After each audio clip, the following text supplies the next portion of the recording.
On the news, World Health Organization declares the coronavirus a pandemic as disease spreads to 114 countries. Presidency denies involvement in Emir Sanusi's deposition. And UK Health Minister tests positive to COVID-19.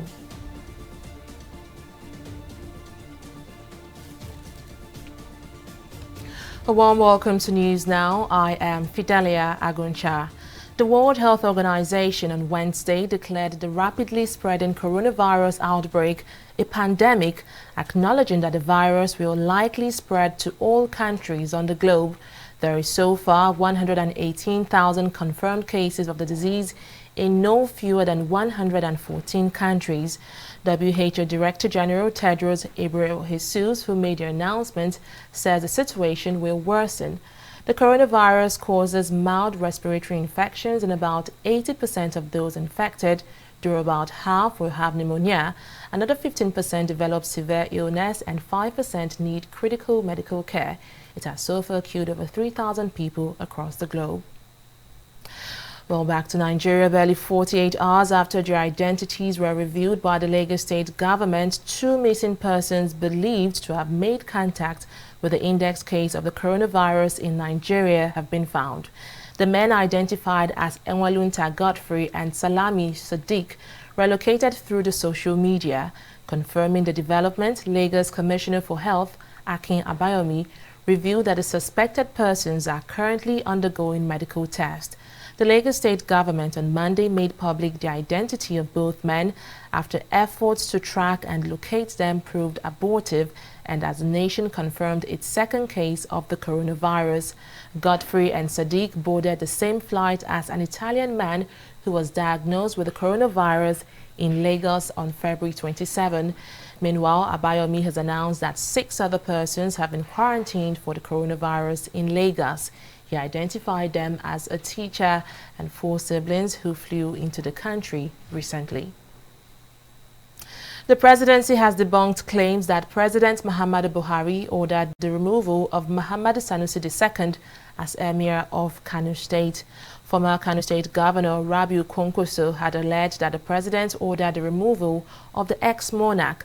But reacting in a statement released on Wednesday, media aide to the president, Garba Shehu, noted that President Buhari has no involvement in the matter, adding that all such insinuations are untrue, malicious and politically motivated. The Kano state government had on Monday dethroned Sanusi over alleged insubordination. The former emir was thereafter moved out of Kano to Nasarawa State amid reports of him being banished. Meanwhile, the Attorney General of Kano State, Ibrahim Mukhtar, has denied reports that Muhammadu Sanusi II was banished by the state government. Mukhtar, in an interview on Wednesday, noted that the Abdullahi Ganduje-led administration only deposed the former emir. He said Sanusi was moved to Nasarawa State by security agents due to intelligence reports they had. Mukhtar also noted that it was normal practice for deposed emirs to be moved away to maintain peace in the state, adding that such an action was not in contravention of the Constitution, which guarantees freedom of movement. This is coming hours after Sanusi announced that he will challenge his deposition and banishment in court on grounds that it violates his fundamental human rights. Well, barely 48 hours after his deposition, Muhammadu Sanusi has bagged 2 appointments from the Kaduna state government. Governor Nasir El-Rufai has appointed the former monarch as the Chancellor of the Kaduna State University, KASU. If he accepts the appointment, Sanusi will succeed the pioneer Chancellor Tagwai Sambo, who was appointed to the role in 2005. Earlier on Tuesday, Sanusi was appointed Vice Chairman of Kaduna Investment Promotion Agency, Kadipa, by Governor El-Rufai. The deposed monarch is yet to accept or decline the appointment. And to legal matters now, an Abuja High Court has adjourned until April 1st and 2nd the trial of Omoyele Sowore and his co-defendant Olawale Bakari. Justice Ijoma Ojukwu gave the order following the objection raised by counsel to the defendant, Femi Falana. Falana had challenged the testimony of the first witness presented by the prosecution for giving evidence outside his written statement. After listening to both counsels, the trial judge ruled that the witness cannot be allowed to depose to a 4-paragraph statement and give a 10-page of evidence. Shure and Bakari are facing trial for treason and money laundering charges filed against them by the federal government. A bill seeking full financial and administrative autonomy for local government has passed second reading on the floor of the Senate. The bill, which is sponsored by Senator Ahmed Keita, is one of 9 other provisions for the amendment of the 1999 Constitution that were passed during plenary today. Others that scaled second reading on Wednesday include immunity for federal lawmakers for words spoken at plenary and a bill to prevent federal high courts from entertaining pre-election disputes. The Senate, however, did not throw the bills open for debate before referring them to its Committee on Constitution Amendment for further legislative action. Also, a bill seeking to ban the importation of generating sets has passed first reading in the Senate. A bill for an act to alter the provisions of the Constitution of the Federal Republic of Nigeria 1999 to give local government council direct control of their finances and other matters related thereto, 2020 second reading taken, and the bill is referred to the Senate Committee on Constitution Review. A bill for an act to alter the provisions of the Constitution of the Federal Republic of Nigeria 1999 to provide immunity for members of the legislature in respect of words spoken or written at plenary sessions or committee proceedings and institutionalized legislative bureaucracy in the Constitution, and for related matters 2020 second reading taken, and the bill is referred to the Senate Committee on Constitution Review. A bill for an act to alter the provisions of the Constitution of the Federal Republic of Nigeria 1999 to preclude the High Court of the Federal Capital Territory from entertaining pre-election disputes emanating from Congress, conferences, conventions, or other meetings convened by political parties for the purpose of electing members of its executive committees or other governing bodies, and for related matters 2020 second reading taken. A bill for an act to alter the provisions of the Constitution of the Federal Republic of Nigeria 1999 to preclude the Federal High Court from entertaining pre-election disputes emanating from congresses, conferences, conventions, or other meetings convened by political parties for the purpose of electing members of its executive committees or other governing bodies, and for related matters 2020 second reading taken, and the bill is referred to the Committee on Constitution Review. Members of the Niger Delta Development Commission Advisory Committee have been speaking on the task ahead of them.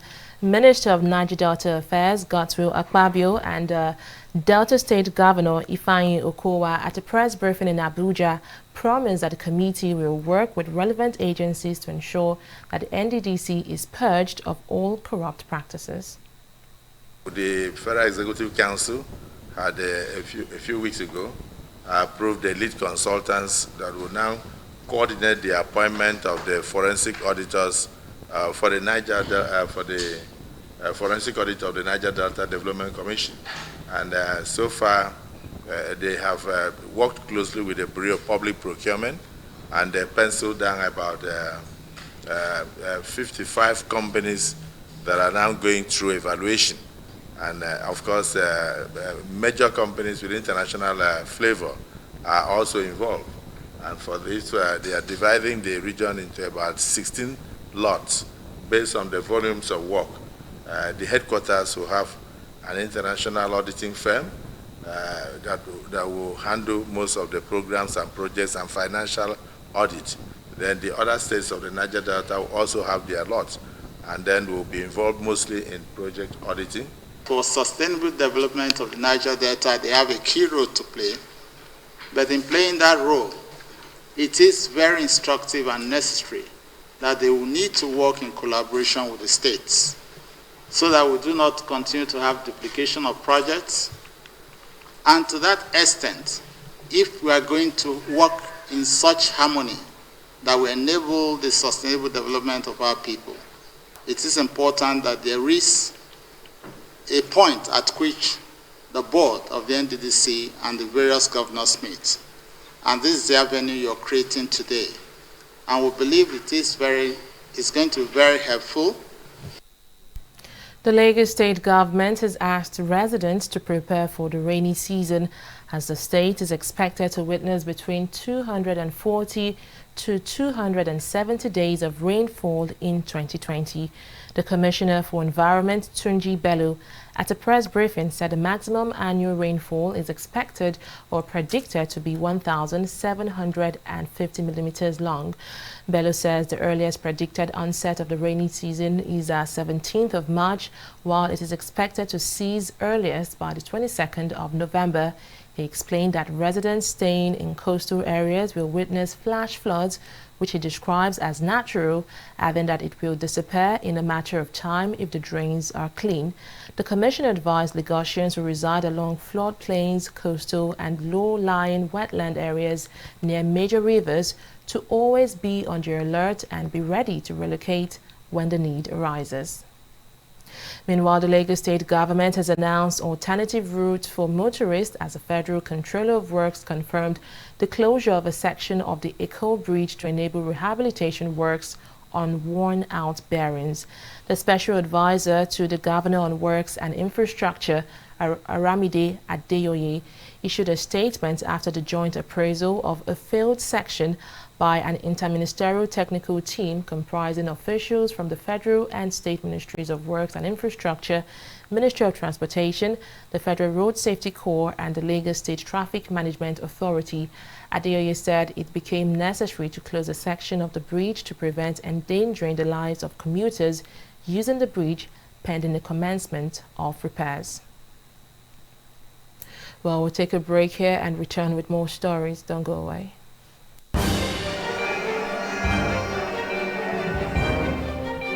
The crash notes recently pressed to the night from possessing the problem melting.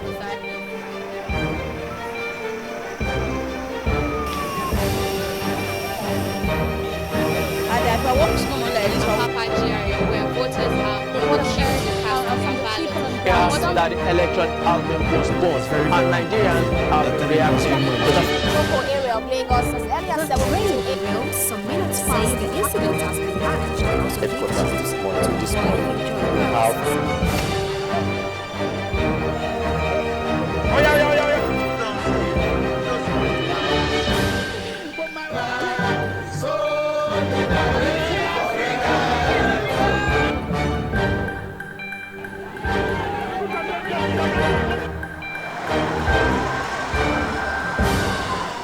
In the last 3 years, we have built a multi-purpose center, which is the envy of all in our constituency. And I can tell you that the people who are living there are already enjoying it. Guy, do you think what this man just said is true? See, I seriously doubt. I'm sure it's one of those their silly lies. And wait, do you know there's a way to find out if these things he's saying is true or not? This is the Construct app. It gives people like us a sure way to track implementation of constituency projects. It gives valid and verified information on location of projects, amounts allocated, amount funded, the level of job done, and even the profiles of concerned legislators. You and I can post directly on this app. Are you serious? This is the Go-To app if you want to know how our Commonwealth is being expanded by the government. Wow. Let's even see if what this man said is true. Show me. The Construct app is developed by Other People Nigeria with support from USAID and is available on both Google Play Store and Apple Store. And it's true. Of course, I told you.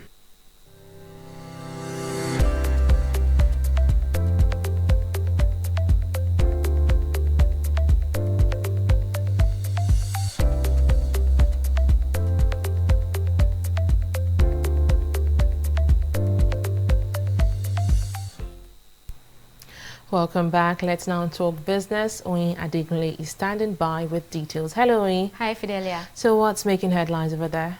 Well, the Manufacturers Association of Nigeria, MAN, has expressed worry over the state of infrastructure ahead of the commencement of the Africa Continental Free Trade Area Agreement. The president of the association, Mansur Ahmed, disclosed this at the commencement of the Nigeria Manufacturing and Equipment Expo 2020. Adeshewa Odushoga now reports. 4 months away from the commencement of the African Continental Free Trade Area, manufacturers in Nigeria are already beefing up preparations for the larger market. With over 1 billion population to sell to across Africa, Nigerian manufacturers say they are ready to embrace technological inventions in the face of potential competitions, but for the country's dilapidated state. This has formed part of discussions at the Manufacturing and Equipment Expo 2020, themed Fourth Industrial Revolution and the Manufacturing Sector. One critical challenge before us, of course, as we all know, is inadequate energy supply system, particularly for our industries. As manufacturers, we cannot achieve competitiveness with the current state of electricity supply in the country. It is therefore expedient that government should scale up its plan for the energy sector to ensure reduced cost, improved quality, and improved efficiency that will ensure competitiveness for our sector and for our economy. Speaking on behalf of the Vice President, the Minister for Trade and Investment, Adeniyi Adebayo, highlighted possible challenges which may hinder Africa's largest economy to take advantage of this technological migration. He says the federal government is implementing policies and initiatives to tackle these challenges. Relevant teams across the government are implementing various policies and initiatives that address these key areas of concern in order to achieve our industrialization and growth goals. Some of these programs include the Made in Nigeria for Exports program, which seeks to fast-track the development of model export-oriented special economic zones across the country to promote export-oriented agro-processing, the revision and rollout of several sector policies to promote investment in processing of agricultural commodities such as oil palm, cassava, cotton, sugar, dairy, amongst others, as well as the establishment of special agro-processing zones across the country. With raging concerns that the fourth industrial revolution will force many workers out of jobs, President of the Manufacturers Association of Nigeria allays their fears. It will affect employment, but it will also create opportunities for alternative employment. So part of the expectation is that as employment goes down in some sectors, which has been, if you like, replaced by technology, employment is being created in other sectors which are being promoted by technology. So on the balance, we expect that there should be actually increasing opportunities for employment rather than reduction. Now, we do recognize that employers have to be conscious that they need to have a program, a process that enables them to retrain their personnel to use new technology. Attributed to ignorance and poor awareness of its leaders, Nigeria missed out from previous revolutions. Stakeholders in the country are now beefing up efforts to ensure that history doesn't repeat itself. Adeshewa Odushoga, TV360, Lagos. We'll take a short break here and return with stock market review.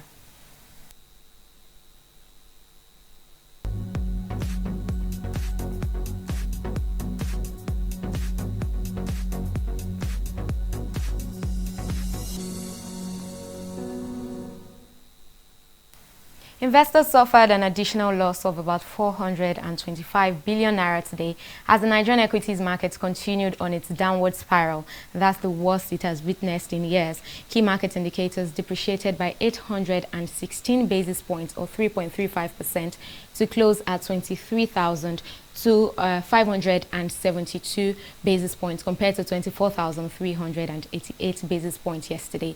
And at the close of trading, there were 14 losers against 18 gainers, which were led by Nestle Nigeria. Of course, Nestle led the table, followed by Dangote Cement. Kano Oil also was on the chart of losers, and Nascon Allied completed the list of 4. And conversely to the gainers on the floor of the market, Unilever made the most gains of 1 naira and 5 kobo. UBA Vitafoam as well as UACN also survived the market pressure. And moving on to market summary now, in all sell-offs worsened in the market as volume of shares surged from 594 million to 1.3 billion units today, and the value of shares also skyrocketed by about 13 billion naira to close at 17.6 billion naira, and that's in 7,150 deals. But now, to help us further understand this dwindling situation, I am now being joined via telephone by Paul Uzim, a stockbroker on the Nigerian Stock Exchange. And first, I'm going to ask you, these are not exactly the best times for the NSE, and this has got many people worried. Now, tell us, if the market continues like this, what would be some of the impacts on the country? Hello. Paul, if you can hear me, I'm talking about the dwindling situation we've been seeing on the stock market. And I'm saying, if the market continues like this, what could be some of the impacts on the country? Well, the reason why we are having this sell-off of stock right now is that foreign portfolio investors who are very, very fluid, who have been in the market, who have been investing in the market over a long period of time, are wary of the one, global trend, and two, the impact of the slump in crude oil prices on Nigeria, on their investment in Nigeria as regards to exchange rate risk. They are looking at the possibility of further devaluation in naira, which could affect their investment, and that's causing some sort of panic among foreign investors. So what you are seeing now, right now, is that they are selling off to cash out from the country, from our market, before the risk of further devaluation crystallizes on them. But these factors that you have mentioned are not peculiar to Nigeria. But do you think that there might be better prospects for the market in coming days? From what we saw today happening in the market traded as much as 17 billion naira. That's unusually high for our market. Typically, we do between, on the average, about 4 billion naira worth of trade on a daily basis. Today alone, market did about 17 billion naira. So a large number of those people who were trying to sell out of panic have been taken out. So though tomorrow you still see a situation in the market still adjust down a bit, but I expect that by weekend, by Friday, that this run on in the market would have petered out. So by next week, you will see some sense of sort of stability coming into the market again. All right, and lastly, before I let you go, what measures do you think authorities can put in place now to ensure that we see a rebound in the shortest possible time? Well, the market is a capitalist market with free entry and free exit. There's little the government can do, but from the monetary authorities, what they could look at is putting in place policies that could allay the fears of this class of foreign portfolio investors by, for instance, introducing forward contracts into the FS market, which would give them the assurance that, okay, maybe perhaps in a year time or 2 years time, they can sell, 6 months time, a year time, they can see exit Nigeria should they want to at the current exchange rate of maybe 360, 370 range. And if they see that, or maybe at a premium, maybe at 380, if they see that, then I think that this rush, this panic would ease off. All right, then, stockbroker Paul Uzim, thank you very much for joining us on News Yeah, Now. thank you. And on that note, I'll now leave you with Fidelia Agoncha for the rest of the news. Thank you very much, Owen, for that update. We'll now move to the foreign scene. Britain's Health Minister Nadine Dorries has become the first member of Parliament to be diagnosed with the coronavirus. The Undersecretary of State for Health and Social Care said in a statement that she had been self-isolating at home after testing positive, and her parliamentary office has closed following advice from Public Health England. According to the UK's Department of Health and Social Care, 62-year-old Doris first exhibited symptoms last Thursday, the same day she attended a Downing Street event hosted by Prime Minister Boris Johnson to mark the International Women's Day. However, authorities are yet to comment on whether Johnson had undergone testing for COVID-19 or whether he will now be tested for the disease. The number of coronavirus cases in the UK has risen to 382 and 6 people have died of the virus. And to sports now, the Premier League game between Manchester City and Arsenal on Wednesday has been postponed as a precautionary measure due to the coronavirus outbreak. Arsenal has confirmed that several of its players are in self-isolation following the news that Olympiacos owner Evangelos Marinaxi had contracted the virus. According to the Gunners, the 52-year-old met with a number of their players when Arsenal hosted the Greek side in a Europa League match 2 weeks ago. In the UK, there have been 382 cases of the coronavirus with 6 deaths. The disease is spreading around the world and has already affected more than 118,000 people. Well, Nigerian Instagram comedians are beginning to steal the show in the comedy industry with the recent transition from analog to the digital space. Now, these comedians with a huge and growing fan base have carved a niche for themselves in the Nigerian entertainment industry, making millions of naira with endorsements from multinational brands. Our correspondent recently caught up with one of the current Instagram sensation, Miriam Akbokagi, popularly known as Taoma, and she files in this report. Yes, so it's time of convocation. Yes, he has finished reading, doctor. With close to 700,000 followers on Instagram, Miriam Akbokagi has warmed her way into the heart of many Nigerians with a comedy skit. Taoma, as she's popularly called, uses the one-man multiple personality style in telling stories about typical African families, which most of her followers can relate with. What are you looking for, Doc? A graduate of tourism, hospitality and events management, Taoma only started making videos for fun. And few years after mastering the skill of shooting and producing, she hits the limelight after one of her skits went viral on social media. When I came back from Namibia and I was going into university, I met my boyfriend. He's a Nigerian music video director, Abuja, and I saw what he was doing. I saw that he knows how to edit. So all my mind was that, okay, can you teach me how to join pictures together for birthdays? But then it was like, he's going to teach me more than that. So in order for him to be able to teach me, I need some clips for me to be able to edit. So that was how we started making my skit. For Taoma, she grabs the attention of social media users by acting as a strict African mother who frequently scolds a child, often with a slap, which many can reckon with. The slaps are like totally exaggerated for humor. I exaggerate the slap. In fact, I can say I know that I can count how many times my mom has slapped me from while I was growing up, because I'm like my mom's favorite. The slaps don't come in, but she nags a lot, which every African mother does. But then I just think of those stories and then I add the slap as a signature. From what was seen as mere comedy on social media, these digital creatives are beginning to attract endorsement deals from multinational brands who are taking advantage of their content and fan base. Many of them now incorporate a number of adverts in their skit.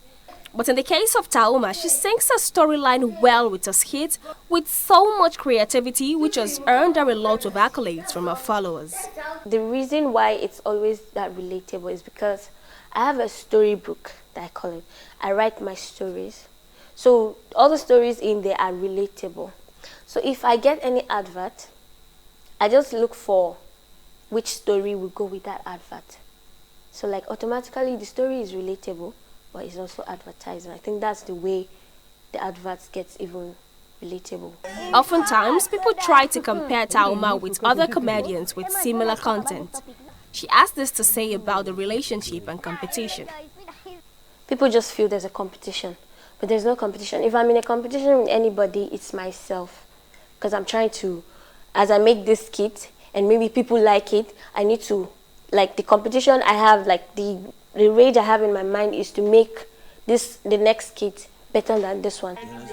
As much as the comedy industry has brought us so much popularity in the social media space and also financial gains, Taoma have reviewed plans to go into the Nigerian Nollywood industry. hopefully I'm planning to make my own movies with my company, the Grenade Company. Along the line, if I get any movie offer in Lollywood or something, I'm going to take it.